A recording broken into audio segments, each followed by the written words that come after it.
For 6 years, my wife lay silent in a coma, until I noticed her clothes were changed every night. I pretended to leave on a trip, came back in secret, and saw the truth. But before I begin, please like and subscribe to the channel. And we'd love to hear which part of the world are you joining us from. Let us know. Now, let's dive into today's story. For nearly 6 years, Kenneth Holloway lived the same day on repeat. The alarm went off at 5:30 every morning. He showered in 4 minutes, made instant coffee because the good stuff felt wasteful now, ate toast standing over the sink. Then he drove his rusted Honda Civic to the Cedar Falls Municipal Water Plant, where he monitored pressure gauges and filed reports that no one read until something went wrong. Work ended at 4. He stopped at Hy-Vee twice a week for the same groceries. Chicken breasts, rice, frozen vegetables, bread. The cashiers knew him by sight, but not by name. He never spoke beyond what was necessary. Dinner was always alone at the small kitchen table. He sat in the same chair he'd used for 15 years. Virginia's chair stayed empty across from him. Her placemat was still there, faded and curled at the edges.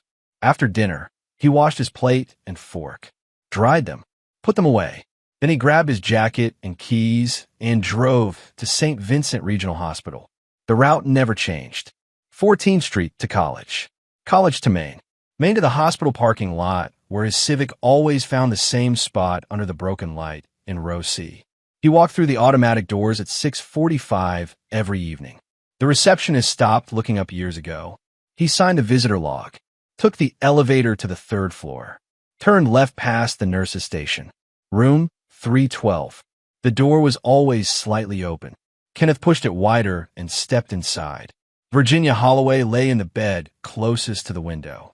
Tubes ran from her arm to an 4 stand. A monitor beeped steadily beside her. Her eyes were closed. Her chest rose and fell with mechanical precision. The ventilator had been removed 3 years ago when she started breathing on her own, but everything else remained. "Hey," Kenneth said quietly. He pulled the visitor chair closer to the bed. The vinyl cushion had a permanent dent from where he sat every night. He lowered himself into it and looked at her face. She looked peaceful. That's what everyone said. Peaceful, like she was sleeping. Kenneth knew better. Sleep implied rest. Sleep implied the possibility of waking. This was something else entirely. "Slow day at work," he said. "Peterson called in sick again. 3rd time this month. I think he's job hunting." Virginia didn't respond. She never did. Kenneth kept talking anyway. "The maple tree finally gave out. The one in the backyard. You remember. We planted it the year we bought the house. Storm last week took out the whole top half. I'll need to get someone to cut it down before it falls on the fence." He paused, listened to the beep of the monitor, watched the rise and fall of her chest. "Your mom called again. Left a message. Didn't call back." That was a lie. Virginia's mother hadn't called in over a year. But Kenneth talked to fill the silence, and sometimes the truth felt too heavy to carry into this room. He stayed for an hour, sometimes longer. He told her about bills and broken appliances and which neighbors had moved away. He told her about the weather, about the news, about nothing that mattered.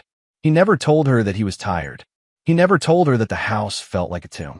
He never told her that sometimes, driving home alone in the dark, he forgot what her voice sounded like.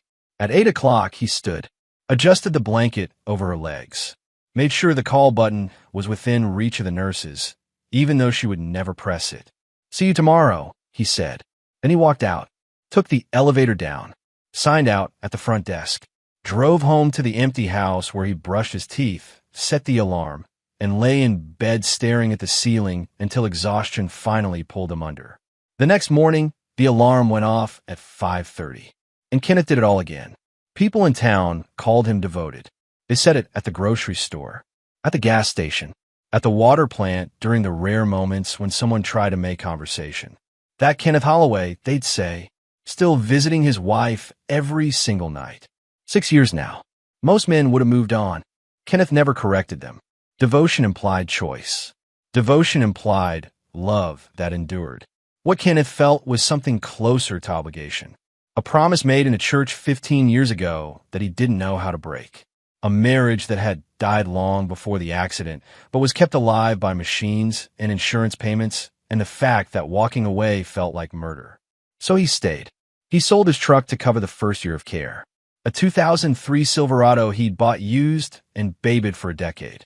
It hurt to watch the buyer drive it away, but the money kept Virginia in her private room for another few months. He paused his retirement contributions, stopped eating out, stopped buying new clothes. His wardrobe shrank to 5 work shirts and 3 pairs of jeans that he rotated through the week. He gave up fishing. That one hurt more than the truck. Fishing had been his escape. Saturday mornings on the Cedar River with a thermos of coffee and a tackle box his father had given him.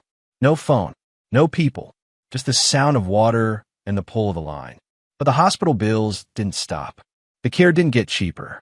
So Kenneth sold his fishing gear to a kid on Craigslist for $200 and used the money to pay down the balance he owed the medical supply company. He didn't fish anymore.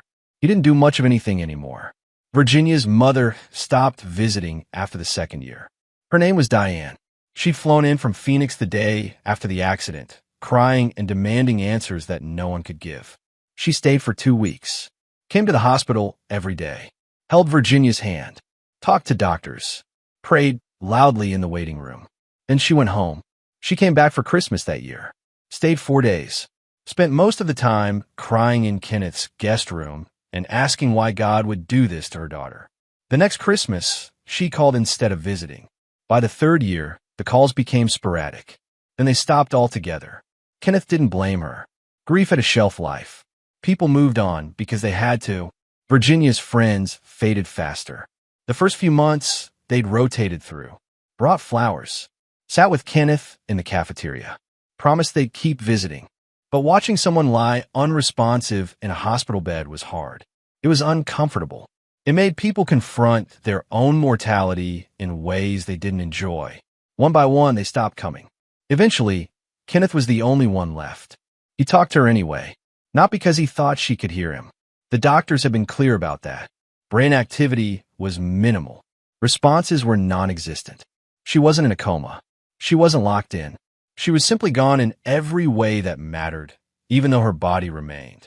Kenneth talked because the silence in that room felt like drowning. They're tearing down the old Walgreens on Main, he said one evening in late February. Putting up condos. Expensive ones. Not that it matters to us. He adjusted his chair. The vinyl squeaked under his weight. I fixed the bathroom sink. Leak's been driving me crazy for a month. Turned out to be the washer. 30-cent part. Took me 10 minutes. Virginia's face didn't change.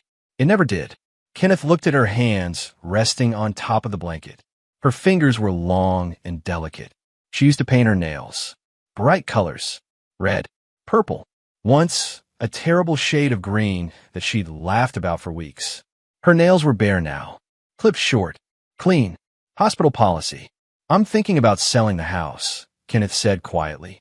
It was the first time he'd said it out loud. The thought had been growing in the back of his mind for months, pushing against the walls he'd built to keep it contained. It's too big for one person. Too many memories. Too expensive to keep up. He paused, waited, as if she might suddenly open her eyes and tell him not to, tell him to wait, tell him she was coming home. The monitor beeped. Virginia's chest rose and fell. Kenneth stood, smoothed the blanket one more time, said goodnight to a woman who couldn't hear him, and went home to a house that felt like a mausoleum. On a Thursday night in early March, Kenneth noticed something wrong. He'd signed in at the front desk, taken the elevator, walked the familiar path to room 312, pushed open the door. Virginia was in her usual position, head slightly elevated, arms at her sides, eyes closed. But something was different. Kenneth pulled the chair closer and sat down. He looked at her face, her hair, her hands. Then he saw it, her fingernails. They were trimmed neatly, filed smooth at the edges. And they were painted, a soft pale pink that caught the light from the window. Kenneth stared. Hospital policy didn't allow nail polish. He knew that. He'd asked about it years ago, back when he still thought about the small things that might make her comfortable. The nurse had explained that polish interfered with oxygen monitoring. Something about the sensors on the fingertips. It was a safety issue. He'd accepted it and moved on. So why were her nails painted now? Kenneth leaned closer. The polish was fresh. No chips. No smudges. Applied carefully, evenly. Someone had taken their time. He sat back in the chair. His mind moved slowly through possibilities. Maybe the rules had changed. Maybe they allowed it now. But that didn't make sense. This was the same hospital, the same staff, the same routines that had governed Virginia's care for 6 years. Maybe a nurse had done it as a kindness. But the nurses barely had time to keep up with their regular duties. They didn't have time for manicures. Kenneth stood, walked to the door, looked down the hallway. A nurse he recognized was updating a chart at the station. "Excuse me," Kenneth said. The nurse looked up. Her name tag read Linda. She was in her 50s, heavy-set, always efficient. "Yes, Mr. Holloway. My wife's nails. They're painted." Linda frowned slightly, walked over, looked into the room. "Oh," she said. "That's nice. Who did it?" Linda shrugged. "Families do that sometimes. It's sweet." "I'm her family," Kenneth said. "I didn't do it." Linda's frown deepened. "Well, maybe her mother visited? Or a friend?" "Her mother lives in Arizona. She hasn't been here in 3 years." Linda looked uncomfortable now. "I don't know, Mr. Holloway. Maybe one of the other nurses? I can ask around if you'd like." Kenneth shook his head slowly. "No, it's fine. Thank you." Linda nodded and returned to her station. Kenneth went back into the room, sat down, looked at Virginia's hands. Pale pink. Someone had painted his wife's nails. And it wasn't him. Kenneth didn't explode. He didn't make accusations. He didn't demand investigations or explanations. He watched. Over the next 2 weeks, he paid attention in ways he hadn't before. He looked at Virginia not as the woman he visited out of obligation, but as a puzzle with pieces that didn't fit. Her hair, for example. It was clean, too clean, washed regularly, brushed smooth, the kind of maintenance that required effort and consistency. Kenneth had assumed the nurses did it. Basic hygiene, part of the care package. But now he thought about the other patients he'd seen in long-term care over the years. The ones in shared rooms. The ones whose families had stopped visiting. Their hair was clean enough, but it wasn't styled. It wasn't maintained with the kind of attention Virginia's was. He started noticing other things. Her skin tone was healthy. Not pale or sallow like someone who'd been bedridden for years. There was color in her cheeks. A warmth that didn't make sense for someone who supposedly never moved. Her muscles hadn't wasted the way the doctors had warned him they would. In the early days, they'd talked about atrophy, about the way prolonged immobility destroyed muscle tissue. They'd mentioned physical therapy, range of motion exercises that the staff would perform to slow the deterioration. Kenneth had signed the consent forms and assumed it was being done. But looking at Virginia now, really looking, her arms didn't look atrophied. Her legs beneath the blanket had shape, substance, like someone who moved. Kenneth said nothing. He came every evening at 6:45. He sat in the vinyl chair. He talked about his day, about the weather, about nothing. And he watched. 3 weeks after noticing the nail polish, Kenneth saw it happen. A food cart rattled past the open door. Kenneth was mid-sentence, talking about a broken water main on Jefferson Street. The car hit a bump. A metal tray clattered to the floor with a sharp crash. Virginia's hand twitched. Not a muscle spasm, not a reflex. A flinch, quick and controlled. The kind of movement someone makes when startled by sudden noise. Kenneth stopped talking. He looked at her hand. It was still now, resting on the blanket, exactly where it had been. But he had seen it. He waited, watched her face, watched for any other sign of movement. Nothing. The monitor beeped its steady rhythm. Her chest rose and fell. Her eyes stayed closed. Kenneth stood slowly, walked to the door, looked out into the hallway. The food cart was already gone. A nurse down the hall was checking a chart. No one had noticed. He went back to the chair, sat down. His heart was beating faster now. Not from fear. Not yet. From clarity. Kenneth spent the weekend thinking. He didn't tell anyone what he'd seen. Didn't call a doctor. Didn't report it to the nurses. He thought about the nail polish, the healthy skin tone, the maintained hair, the hand that twitched at sudden noise. He thought about 6 years of payments, of sacrifice, of visiting a woman who was supposed to be unresponsive. He thought about patterns. Patterns didn't lie. By Monday morning, Kenneth had made a decision. He called his supervisor at the water plant. told him he needed a few days off. Personal matter. The supervisor surprised Kenneth was asking for time off at all after 6 years of perfect attendance. Approved it immediately. Then Kenneth prepared. On Tuesday evening, Kenneth followed his usual routine. He drove to the hospital, signed in, took the elevator to the 3rd floor, visited Virginia in room 312. He stayed for an hour, talked about work even though he hadn't been there, told her about a training seminar in Des Moines he'd be attending for the next few days. It's mandatory, he said.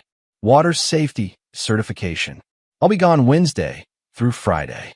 Won't be able to visit. Virginia's face didn't change. Kenneth stood, kissed her forehead like he always did. Smooth and cool. No reaction. See you next week, he said. He left the room, signed out at the front desk, drove home. Then he packed a bag, toiletries, a change of clothes, snacks, a thermos of coffee. He grabbed the old digital camera he used to take on fishing trips, checked the battery, cleared the memory card. At 11:30 that night, Kenneth drove back to St. Vincent Regional Hospital. He didn't park in his usual spot. Instead, he pulled into the lot across the street, a shopping center that closed at 9. The lot was empty except for a few employee vehicles near the back. Kenneth parked facing the hospital. He had a clear view of the main entrance and the staff entrance on the east side. He turned off the engine, poured coffee into the thermos cap, and waited. Midnight passed, then 1 in the morning. Kenneth watched the hospital windows, watched the occasional nurse or doctor walk to their car, watched the night shift change at 2. At 2:45, the staff entrance door opened. A woman stepped out. She was wearing jeans and sneakers, a dark hooded sweatshirt. Her hood was pulled up, but even from across the street, Kenneth could see her face clearly under the parking lot lights. It was Virginia, his wife, who was supposed to be unresponsive in room 312, who hadn't walked or talked or opened her eyes in 6 years. She moved easily, casually, no limp, no hesitation. She pulled her hood lower and walked toward the far end of the parking lot. Kenneth's hands were shaking. He raised the camera, pointed it through the windshield, pressed record. Virginia stopped beside a dark blue Ford Explorer. The driver's door opened. A man stepped out. He was tall, mid-40s, wearing a jacket and jeans. He smiled when he saw Virginia. She walked straight to him. He pulled her into a hug, kissed the top of her head.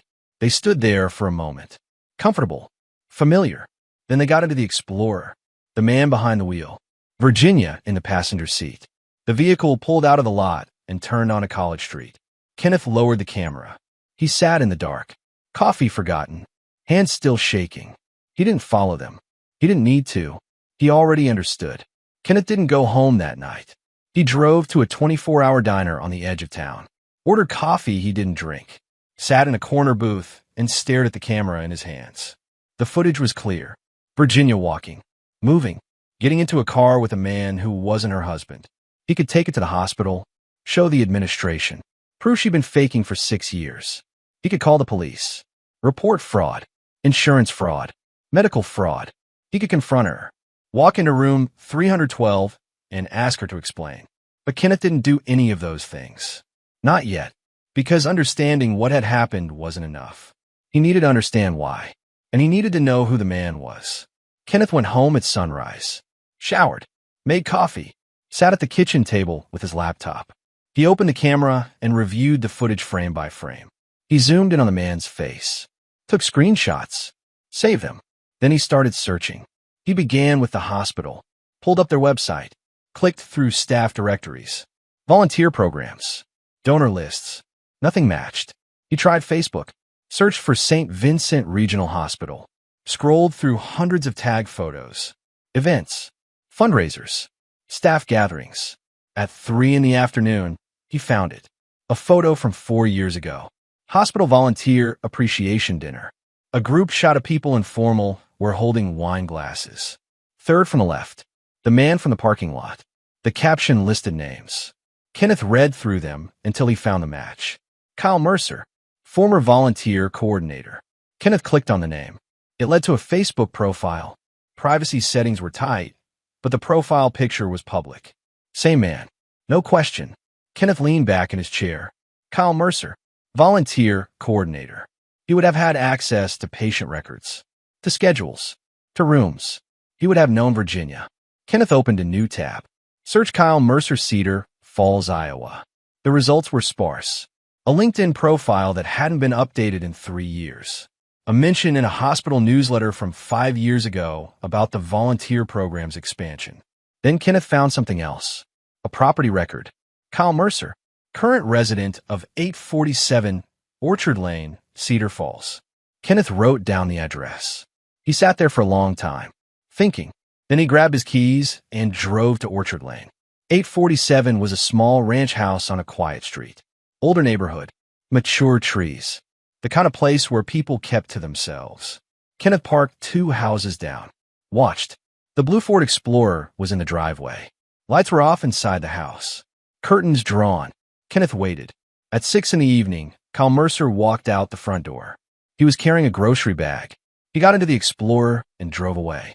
Kenneth waited 10 more minutes. Then he drove home. He didn't need to see more. He already knew enough. Over the next 2 weeks, Kenneth uncovered the rest. He didn't hire a private investigator. He didn't break any laws. He simply paid attention. He watched Kyle's house, followed his patterns. Kyle worked from home most days, left occasionally for errands, went to the gym 3 times a week. And every Tuesday and Friday night, Kyle drove to the hospital at 2:30 in the morning. Virginia's schedule. Kenneth checked hospital records he still had access to as her primary contact. He requested copies of her care logs, reviewed visitation records. The logs showed standard care, feeding, medication, hygiene, nothing unusual. But the visitation records only showed Kenneth. Because Virginia wasn't a visitor, she was a patient who left whenever she wanted. Kenneth started piecing together the timeline. The accident had happened 6 years ago. Single-car collision on Highway 20. No witnesses. No alcohol. No phone found at the scene. Virginia had been declared unresponsive at the hospital. Doctors couldn't explain it. Brain scans showed minimal activity. She met all the criteria for a vegetative state. Kenneth had signed the forms, agreed to long-term care, started paying. But now he wondered, what if the accident had been real, but the coma hadn't? What if Virginia had seen an opportunity and taken it? Kenneth pulled up Virginia's old emails. He still had access to the shared account they'd used for bills and household matters. He searched for Kyle Mercer, found 3 emails, all from 7 years ago, before the accident. The messages were casual, friendly, thanking Kyle for helping coordinate a charity event Virginia had worked on, making plans for coffee, asking about his weekend.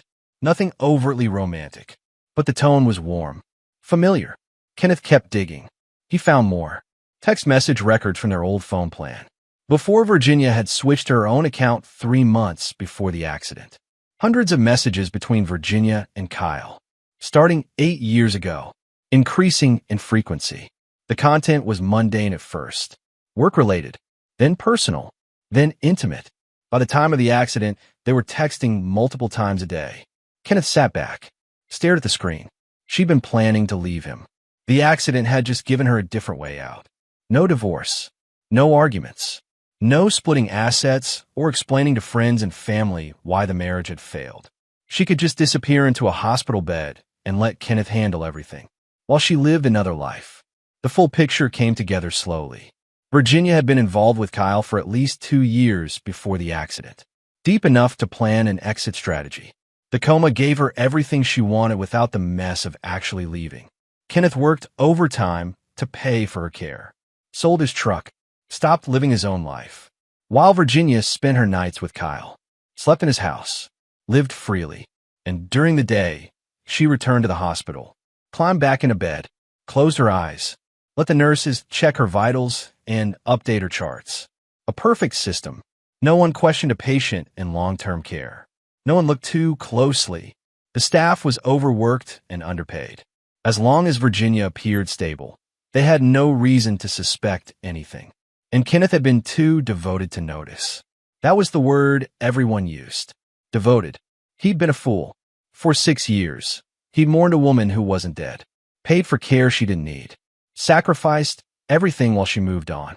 She'd replaced him, and she'd done it without ever having to face him. Kenneth sat alone in the dark kitchen. The same kitchen where he'd eaten dinner alone for 6 years. The same table where Virginia's chair had stayed empty. He didn't cry. He didn't rage. He felt something colder. Clarity. And a decision forming in the quiet. Kenneth didn't confront Virginia. He didn't walk into room 312 and demand answers. Didn't threaten Kyle Mercer. Didn't call the police or the hospital administration. He simply stopped paying. It wasn't dramatic. No angry phone calls. No canceled checks thrown in anyone's face. Kenneth just quietly began making changes. First, he called the insurance company. Spoke to a representative named Teresa who sounded tired and overworked. "I'd like to request a review of my wife's case," Kenneth said calmly. "I've noticed some improvements recently. Small things. Muscle tone. Responses to stimuli. I think it might be worth having her reassessed." Teresa put him on hold. Came back 5 minutes later. "We can schedule an evaluation," she said. "It's standard procedure when there's potential for improvement. I'll have someone from our medical review team contact the hospital." "Thank you," Kenneth said. He hung up.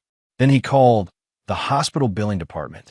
Spoke to a man named Derek who managed long-term care accounts. "I need to update my payment plan," Kenneth said. "I've been covering non-essential services out of pocket. I like to scale back to just the basics." "What insurance covers?" Derek pulled up the account. "Let me see. You've been paying for the private room. Enhanced hygiene services. Physical therapy. We can move her to a shared room and reduce the additional services. That would cut your monthly cost significantly." "Let's do that," Kenneth said. "Are you sure?" Derek asked. "She's been in that room for 6 years. It might be disruptive to move her." "I'm sure," Kenneth said. Derek processed the changes. "Okay, this will take effect at the start of next month. You'll see the reduced billing then." Kenneth thanked him and hung up. Next, he called the financial advisor who managed what little remained of their joint savings. Asked about liquidating the account Virginia's care had been drawing from. "I want to close it," Kenneth said. "Transfer what's left into my personal account." The advisor hesitated. "That account is designated for medical expenses. If you close it, you'll lose the tax advantages." "I understand," Kenneth said. "Is everything okay?" "Everything's fine," Kenneth said. "I just need to make some changes." The advisor processed the request. Kenneth also stopped the automatic payments he'd been making to cover gaps insurance didn't pay. Stopped paying for the upgraded meal plan, the extended visiting hours, the small comforts he'd been buying to ease his guilt. He stepped back, and he let the system do what systems do when the money stops flowing. 3 weeks later, Virginia woke up. Kenneth got the call at work. A nurse named Linda, the same one he'd asked about the nail polish. "Mr. Holloway," she said. Her voice was shaking with excitement. "Your wife is awake. She's responsive. She's asking for you." Kenneth was standing at a pressure gauge. He looked at the dial, watched the needle hold steady. "When did this happen?" he asked. "About an hour ago."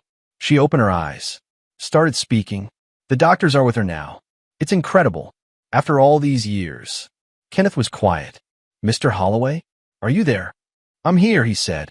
"Can you come to the hospital?" "I'll be there soon," Kenneth said. He hung up, finished his shift, clocked out at 4, drove home, changed his shirt, made a sandwich, ate it slowly. Then he drove to the hospital. Room 312 was crowded. 2 doctors Kenneth had never seen before. 3 nurses. Equipment that hadn't been there yesterday. Virginia was sitting up in bed. Her eyes were open, alert. She looked thinner than he remembered. Older, but very much awake. She saw Kenneth in the doorway. Her face crumpled. "Kenneth," she said. Her voice was hoarse, weak, like someone who hadn't used it in years. One of the doctors turned. "Mr. Holloway, I'm Dr. Patel. This is remarkable, truly remarkable. We're running tests, but your wife appears to be fully responsive. Motor function is good. Cognitive function seems intact. We'll know more in the coming days, but this is beyond anything we expected." Kenneth nodded, said nothing. Dr. Patel seemed to expect more emotion. When none came, he cleared his throat. "We'll give you 2 some privacy. Virginia needs rest, but I'm sure you have a lot to talk about." The medical staff filed out. The door clicked shut. Kenneth stood at the foot of the bed. Virginia was crying now, tears running down her face. I'm so sorry, she said. Kenneth, I'm so sorry. I don't know what happened. I don't know where I've been. It's all so confusing. But I'm back. I'm here. Thank God I'm here. Kenneth pulled the visitor chair closer. Sat down. You're awake, he said flatly. I don't remember anything, Virginia said quickly, the words tumbling out. The last thing I remember is driving. Then nothing. Just darkness. And now I'm here. 6 years. They told me it's been 6 years. I can't believe it. I can't believe you waited. She reached for his hand. Kenneth didn't pull away, but he didn't take her hand either. Virginia noticed. Her tears slowed. Kenneth, the doctors are asking questions, Kenneth said. About the timeline. About your condition. Insurance is involved now. They want to understand how someone in a vegetative state for 6 years suddenly recovers. Virginia's face went pale. What do you mean? They're reviewing your medical records, looking at the care you received, trying to figure out if something was missed, or if something else was going on. I don't understand, Virginia said, but her voice was different now, less certain. Kenneth looked at her, really looked. You will. Virginia asked for Kenneth again the next morning. He didn't come. The nurses called, left messages, said Virginia was asking for him, needed him, was confused and scared. Kenneth deleted the voicemails. On the third day, he went back to the hospital. Virginia was alone in her room. The medical staff had moved her to a shared room on the second floor, the downgrade from her private space. She was in the bed by the window. An elderly woman in the other bed was asleep, snoring softly. Virginia looked up when Kenneth walked in. Relief flooded her face. You came, she said. Kenneth sat down. We need to talk. I know, Virginia said quickly.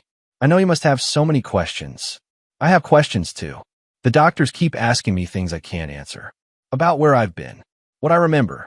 Kenneth, I'm scared. I don't know what's happening. You were never in a coma, Kenneth said. The room went silent. Virginia stared at him. What? You were never unresponsive. You faked it. For 6 years. That's insane, Virginia said. But her voice was shaking. I saw you, Kenneth said calmly. 3 weeks ago. I watched you walk out of the hospital at 3 in the morning.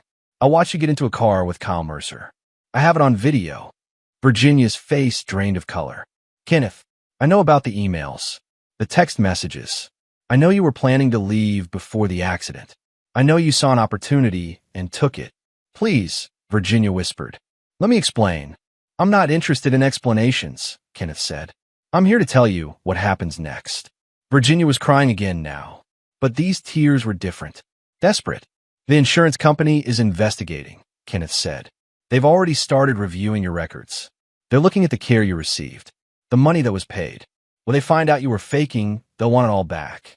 Every penny, plus fraud charges. I'll tell them it was a mistake, Virginia said quickly. I'll tell them I was confused, that I lost time, that I didn't know what I was doing. That won't work, Kenneth said, because the hospital has security footage. And when they review it, they'll see you leaving, coming back, over and over, for years. Virginia's hands were shaking. What do you want from me? Nothing, Kenneth said. Then why are you telling me this? Because you left me 6 years ago, Kenneth said evenly. You let me work myself into the ground.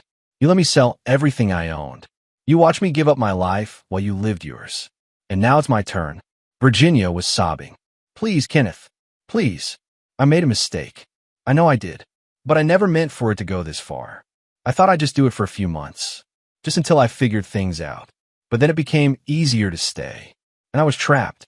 I didn't know how to come back. You weren't trapped, Kenneth said. You were comfortable. I'll make it right, Virginia begged. I'll tell them it was my fault. I'll take responsibility. Just please don't leave me like this. Kenneth stood. The house is sold, he said. The accounts are closed. I filed for divorce 2 weeks ago. You'll be served once you're discharged. You can't do this, Virginia said. I already did. Where am I supposed to go? I have nothing. No job. No money. No one. You have Kyle, Kenneth said. Virginia's face twisted. Kyle's gone. He stopped answering my calls the day I woke up. Kenneth wasn't surprised. Men like Kyle Mercer didn't stick around when things got complicated. Then you'll figure it out, Kenneth said. Like I did. He walked to the door. Kenneth, Virginia's voice broke. Please. I'm sorry. I'm so sorry. Kenneth stopped. Turn back. I know you are, he said quietly, but sorry doesn't give me back 6 years. He left. Virginia's sobs followed him down the hallway. But Kenneth didn't stop, didn't look back. He'd already given her too much of his life. He wasn't giving her another second. The investigation moved slowly but thoroughly. Insurance fraud investigators interviewed hospital staff, reviewed security footage, pulled medical records. They found exactly what Kenneth knew they'd find. Virginia Holloway had been leaving the hospital regularly for years. The footage showed her walking out, walking back in, always during night shifts when staffing was minimal. The nursing staff who'd been on duty during those times were questioned. Most claimed they had no idea. A few admitted they'd seen her moving occasionally, but assumed it was improvement, that she was getting better. No one wanted to admit they'd been negligent. The hospital administration tried to contain the scandal, issued statements about reviewing their protocols, placed certain staff members on administrative leave. But the damage was done. Virginia was charged with insurance fraud, medical fraud, filing false claims. The charges weren't dramatic. No handcuffs, no perp walk, just paperwork and court dates and lawyers who billed by the hour. Her court-appointed attorney tried to negotiate a plea deal, argued that Virginia had been suffering from a mental health crisis, that she hadn't understood the consequences of her actions. The prosecutor wasn't interested. The case was too clean, the evidence too clear. Virginia had deliberately defrauded the healthcare system for 6 years. She'd cost the insurance company hundreds of thousands of dollars. She'd wasted hospital resources. She pleaded guilty to avoid trial. The judge sentenced her to probation, community service, restitution payments that would take the rest of her life to pay off. No prison time, but the consequences didn't need prison to be devastating. Virginia's reputation collapsed quietly. Her name appeared in the local news. Not front page, just a small article on page 5. But in a town like Cedar Falls, page 5 was enough. People talked, whispered in grocery store aisles, shared the article on Facebook with shocked emoji reactions. Virginia Holloway, the woman everyone had felt sorry for, the woman whose husband had been so devoted. She'd been faking it all along. The story spread. Friends who'd visited in those early months felt betrayed, angry. They grieved for her, prayed for her, and she'd been lying in a hospital bed fully aware while they cried beside her. Virginia's mother flew in from Phoenix for the court hearing, sat in the back row, didn't speak to her daughter afterward. When Virginia tried to call her a week later, Diane didn't answer, didn't call back. Virginia was alone. Kyle Mercer had disappeared completely, changed his number, deactivated his social media. A neighbor on Orchard Lane mentioned he'd moved out of state. Colorado, maybe, or Montana. Gone either way. Virginia tried to find work. Applied to retail jobs, administrative positions, anything. But background checks revealed the fraud conviction. Employers moved on to other candidates. She eventually found a job stocking shelves at a discount grocery store on the edge of town. Night shift, minimum wage. She moved into a shared apartment near the bus line. 2 roommates she barely knew. A single bedroom with peeling wallpaper and a window that didn't close all the way. She rode the bus to work, spent her shifts in silence, came home to an empty room. At 43 years old, Virginia started over with nothing. No savings, no marriage, no reputation, no one waiting beside her bed. Kenneth didn't watch her fall. He didn't need to. He'd already moved on. Kenneth moved to a smaller town near Decorah. The house in Cedar Falls sold quickly. Too many memories, but good bones. A young couple bought it. Told Kenneth they loved the big backyard. Planned to put in a garden. Kenneth didn't mention the maple tree. They'd figure out. He took the money from the sale and bought a small cabin outside Decorah. 2 bedrooms, 1 bath, a porch that overlooked the upper Iowa River. It needed work. The roof leaked. The plumbing rattled. The kitchen was decades out of date. Kenneth didn't mind. He spent his first month there fixing things. Replaced the roof shingles himself. Replumbed the bathroom. Sanded and refinished the kitchen cabinets. He worked slowly. No rush. No one waiting for him at a hospital. No bills piling up that he couldn't afford. Just the sound of the river and the work of his own hands. He got a job at a smaller water treatment facility in Decorah. The pay was less than Cedar Falls, but he didn't need much anymore. He lived simply, kept his expenses low, saved what he could. On weekends, he fished. He bought new gear. Nothing fancy, a basic rod and tackle box from the sporting goods store in town. But it was his, and it was enough. He'd drive to a quiet spot on the river, set up his chair, cast his line. Sometimes he caught something, sometimes he didn't. It didn't matter. The silence on the river was different from the silence in that hospital room. It didn't accuse. It didn't demand. It just existed, and Kenneth could exist inside it without feeling like he was drowning. He made a few acquaintances in town. The guy who ran the hardware store. A waitress at the diner who remembered his coffee order. He didn't make friends.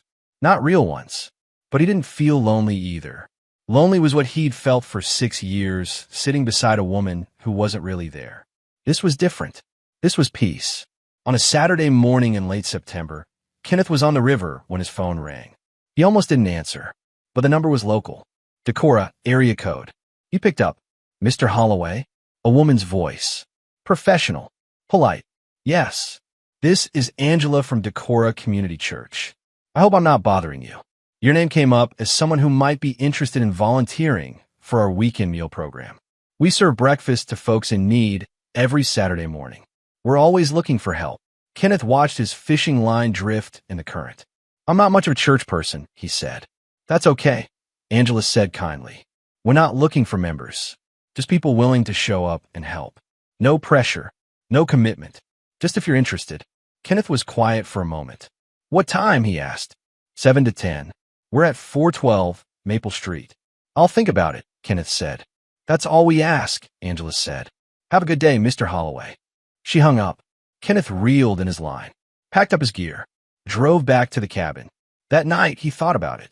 He thought about 6 years of visiting a woman who wasn't there. 6 years of obligation without purpose. He thought about Angela's offer. No pressure, no commitment, just showing up and helping. On Saturday morning, Kenneth drove to 412 Maple Street. The church was small, older building with white siding and a simple cross above the door. Angela met him outside. She was in her 60s. Kind eyes, worn hands that had done real work. Mr. Holloway, she said. You came. Kenneth, he said. Just Kenneth. Kenneth then. Come on, I'll show you around. The meal program was organized, but chaotic. Volunteers setting up tables. Cooking scrambled eggs and pancakes in the church kitchen. Pouring coffee. People started arriving at 7:15. Families. Single men and women. Some looked homeless. Some just looked tired. Kenneth helped serve food. Poured coffee. Cleared tables. No one asked about his past. No one called him devoted. No one expected anything except the work in front of him. At 10 o'clock, they cleaned up. Angela thanked everyone. Asked if Kenneth would come back next week. I'll be here, Kenneth said. And he was. Kenneth never saw Virginia again. He heard updates occasionally. Small-town gossip filtered through even to Decorah. She was working at the grocery store. Still living in the shared apartment. Still paying off the restitution. She tried to reach out once. An email sent to the address they'd shared during the marriage. Kenneth saw it in his inbox. Subject, please read this. He deleted it without opening it. He didn't hate her. Hate required energy he didn't have to spare. He simply didn't think about her anymore. She'd made her choices. She'd lived with the consequences. And Kenneth had made his. Virginia learned slowly what it meant to lose everything. She learned that trust, once broken, was nearly impossible to rebuild. That reputation mattered in ways she'd never considered. That starting over at 43 with nothing was harder than anything she'd imagined. She worked her night shifts, stocked shelves, avoided eye contact with former friends who sometimes shopped there. She rode the bus home in the dark, sat in her small room, thought about the 6 years she'd spent pretending to be helpless while Kenneth carried the weight of her choices. She thought about what she'd lost. Not just Kenneth, not just the house or the savings or the life she'd had. She'd lost herself. The woman who'd thought faking a coma was a solution to her problems. Who convinced herself she was trapped when really she'd just been comfortable. She'd lost 6 years of her own life hiding from decisions she should have made. And she destroyed the one person who'd stayed. Some nights, she wanted to call Kenneth. to apologize again, to explain, to ask if there was any way to make things right. But she knew the answer. Some bridges once burned stayed burned. Kenneth's life in Decorah was quiet. He worked. He fished. He volunteered at the church. He ate dinner alone most nights. But the silence didn't accuse him anymore. He'd learned something important in those 6 years beside Virginia's hospital bed. Some people abandon you long before they leave. They're still there physically, still taking up space, still requiring your time and energy and sacrifice. But they're already gone in every way that matters. And the kindest thing you can do for yourself is let them go. Kenneth had finally learned to let go. Not with anger, not with bitterness, just with the quiet understanding that he'd given enough, and that the rest of his life was his own. On a cool October evening, Kenneth sat on his porch watching the river. The sun was setting, turning the water gold and orange. The air smelled like would smoke from a neighbor's chimney downstream. He had a beer in one hand, an old paperback in the other. His phone was inside, turned off. No one was waiting for him at a hospital. No one was depending on him to show up. No one was asking him to sacrifice more than he could afford to give. For the first time in 6 years, Kenneth Holloway was free. He took a sip of his beer, opened his book, let the sound of the river fill the silence. And he realized something that made him smile. The truest revenge wasn't destruction. It wasn't watching someone fall. It was surviving long enough to stop carrying them. Kenneth had survived, and Virginia would carry herself from now on. He turned the page and kept reading as the sun disappeared behind the trees.